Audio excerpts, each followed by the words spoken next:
छत्रपती संभाजीनगर इथं पेपर फुटल्यानं गोंधळ झालाय। देवगिरी विद्यापीठात पेपर फुटलाय आणि त्यामुळे विद्यार्थी आक्रमक देखील झाले आहेत। सचिन बडे आमचे प्रतिनिधी या संदर्भात अधिक माहिती देतात। सचिन, छत्रपती संभाजीनगर इथं देखील पेपर फुटल्यानं गोंधळ झाल्याचं पाहायला मिळतंय।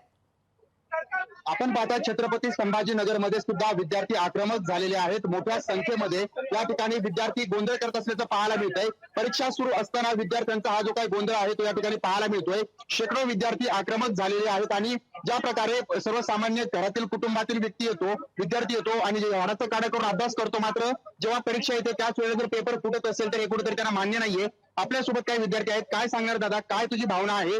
पेपर फुटला असं तुम्ही आरोप करताय।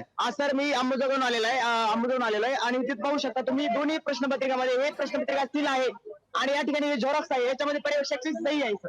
त्या ठिकाणी तुम्ही पाहू शकता हा पेपर मला ओरिजिनल भेटला ना, हा झेरॉक्स अगदी झेरॉक्स पेपर हा फुटलेला आहे सर छत्रपती संभाजीनगर मध्ये। हा जो पेपर आहे 10 जानेवारीचा जो पेपर आहे हा झेरॉक्स आहे आणि विशेष म्हणजे मागच्या वेळेस पण असंच विद्यार्थ्यांच्या मनाशी यांनी अशी खेळ लावला आणि याच्यात जे क्वेश्चन दिलेला आहे, पॅरेग्राफ जो दिलेला आहे मराठी आणि इंग्रजी, त्याचाही तारतम्य नाही, दोन्ही डिफरंट आहे। आणि विशेष म्हणजे मुलं 3-4 वर्ष परीक्षा देऊ राहिली आणि आमची पात्रता सेट नेट GRF असून सुद्धा, पेट पास असून सुद्धा आम्हाला यांनी ही पात्रता लावली। हिचा आणि संशोधनाचा काहीही संबंध नाहीये आणि कुठलाही संबंध नाहीये।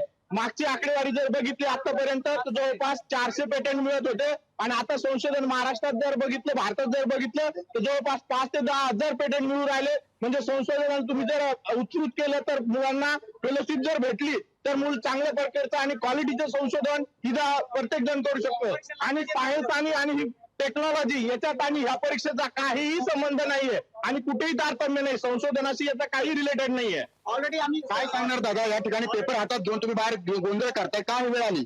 सर, नेमकं हे जे बार्टी आणि सारथी महायुतीची फेलोशिपची परीक्षा आहे तर ती 2022च्या विद्यार्थ्यांना बार्टीला सरसकट, जे इतर जे अवजार संस्था आहेत त्यांना सरसकट मिळाली आणि बार्टीला सरसकट मिळाली नाही। आणि सर्वात महत्त्वाचं या ठिकाणी पाहता विद्यार्थ्यांनी जो आहे तो गोंधळ केलेला आहे, कारण जो काही त्यांच्यावर अन्याय होतोय तो अन्याय होत असताना विद्यार्थी रस्त्यावर उतरलेले आहेत आणि परीक्षार्थ्यांनी जो आहे तो गोंधळ करायला सुरुवात केलेली आहे।